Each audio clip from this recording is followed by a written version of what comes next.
welcome to my channel. My name is Nobu Kumalo. If it's your first time, welcome, like I said, and if you're coming back, welcome back.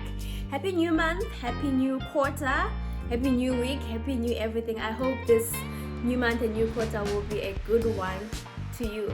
If you haven't subscribed to the channel as yet, please click the subscribe button below, and also please click the notification bell so that each time I upload a new video you will be notified. So this is part 2 and the final part of my review of the trip to the Maldives. A few people had asked me to sort of detail what is the best time to visit the Maldives, what's the weather like, what does it cost to go there, etc. So this is what this video is about. I am going to try to be as open and honest as I possibly can so that I give you a real, picture of what it costs to go on holiday in the Maldives. First things first, when you're planning to travel to the Maldives, right now it's post-COVID, we know that, but the good thing is that right now they don't require a COVID test, a negative COVID test when you're going there. You do need to, however, show your vaccination status. I'm not sure if if you're not vaccinated, maybe you need a PCR. I'm not sure, but I am fully vaccinated, plus the 3rd dose. So we just had to show our vaccination status. And also you don't need a visa to go to the Maldives. When you get there, you get a 30-day visit visa. So don't have to worry about a visa, don't have to worry about a COVID test right now. As long as you're vaccinated, just show them your vaccination status. Another thing that I need to mention is that the Maldives is not like one place. So the Maldives is actually made out of thousands of islands, but I did my research and there are actually about 130 or so resort islands. So there are many options with many price ranges to choose from when you're planning which island you want to go on holiday to. So we went to Furunafishi Island, which is where the Sheraton Maldives Full Moon Spa and Resort resort is located. So it's located on the Furunafishi Island, but there are lots more islands that you can pick from, differing in prices and all that. So there's a wide range, like I said, over 100 islands. So there's something for everyone. So be sure you can be sure and assured that you will find something that you're looking for. So let's start right from the start. Flights and accommodation. I think those are the biggest costs, as you can expect.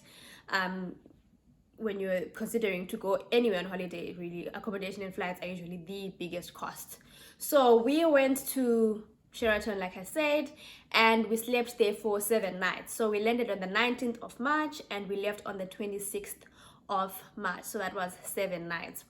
What we did is that we booked a full package, not like accommodation separately and flights separately. So we booked from the British Airways website and we booked a full package. So for the 7 nights and the flights, direct flight from London, United Kingdom, straight to Maldives, which is about 10 or so hours using British Airways, and the return of that, we paid a total of £6,022.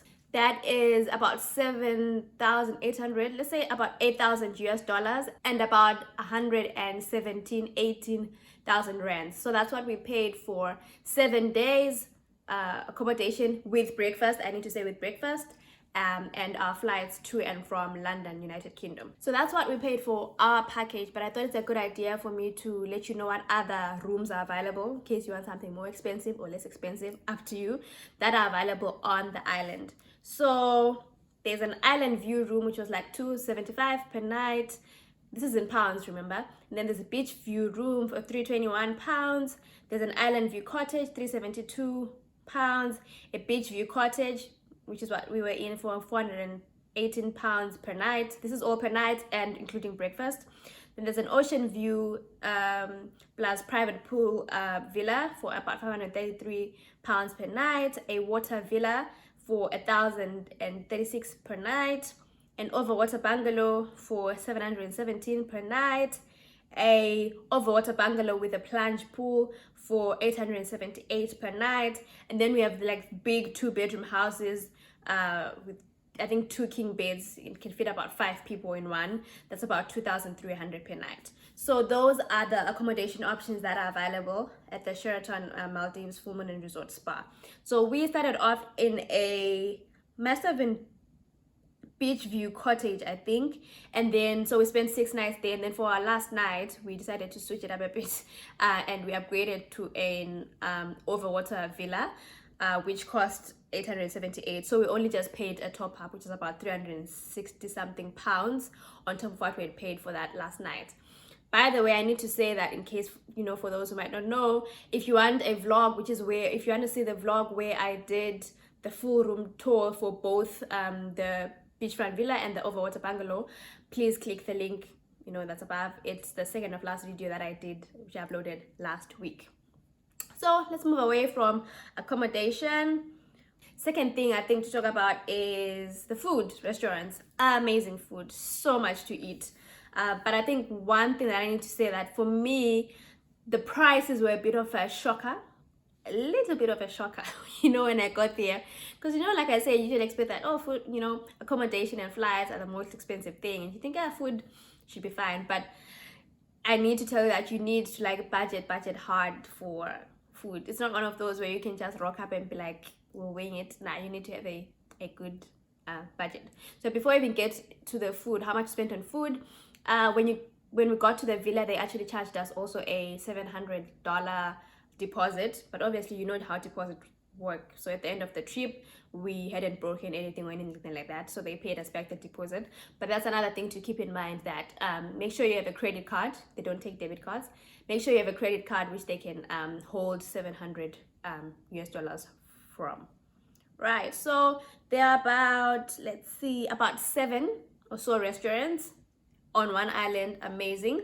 And I'm just gonna talk you through them. So there's a Feast restaurant, which is where we had our buffet breakfast, which came with our package, which we bought, like I said earlier. So we used to have our buffet breakfast there, which is a big breakfast. And I tell you, they even had rice, pasta, potatoes, vegetables, and all that in the breakfast buffet. So it was more than just breakfast, if I must say that myself.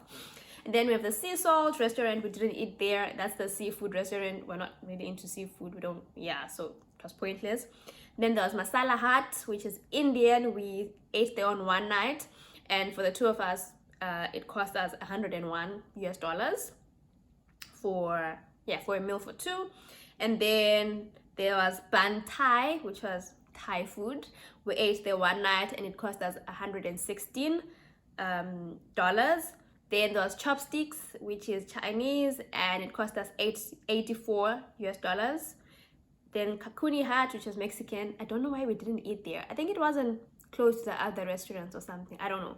But yeah, we didn't eat in Kakuni Hut, but it's Mexican. Then there was Anchorage Bar, which is Mediterranean, and we ate there twice.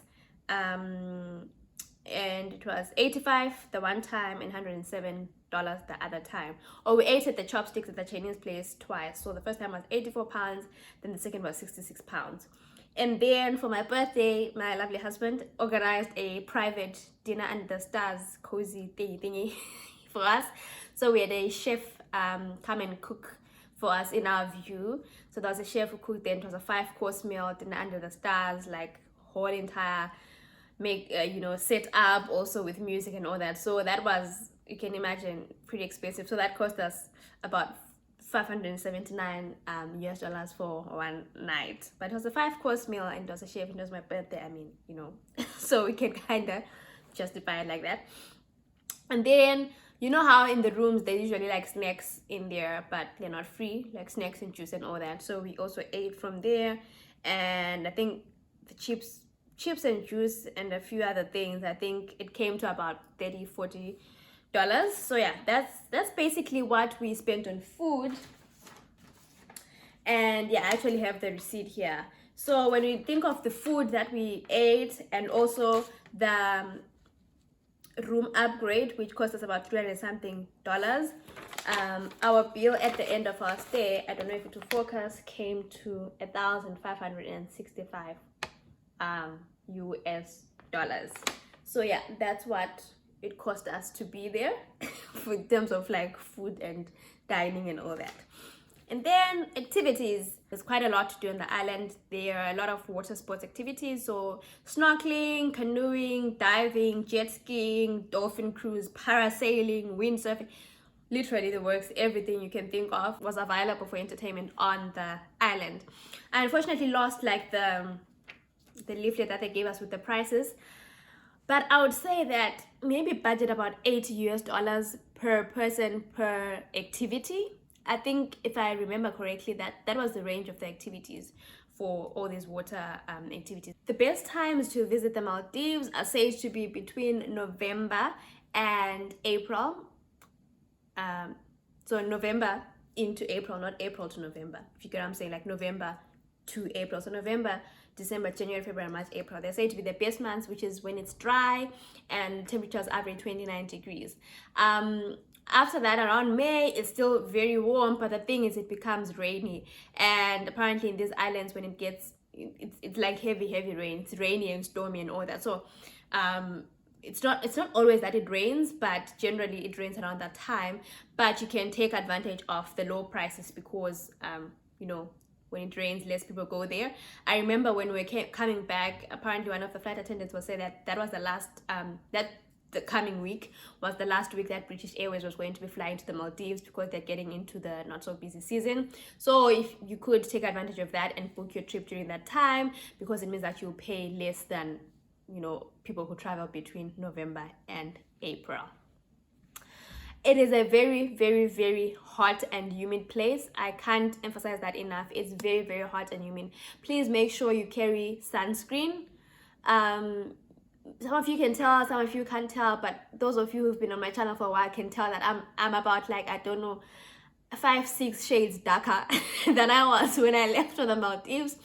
And my skin is just going through the most. I'm a person who uses sunscreen every day, even when I'm in London, and I was using sunscreen even when I was there. But you know, sunscreen, you know, protects from like long-term damage, but doesn't protect you from getting a tan, for example, right? So like yeah, I am about 5, 6, 7 or so shades darker. It's very hot, so please make sure that you carry sunscreen. Yes, even black people need sunscreen. Don't be that person who says, oh, I don't need. You need sunscreen. You do need sunscreen. Please make sure you carry sunscreen. Make sure you carry a hat, because it's quite you know, hot and sunny and hot and humid.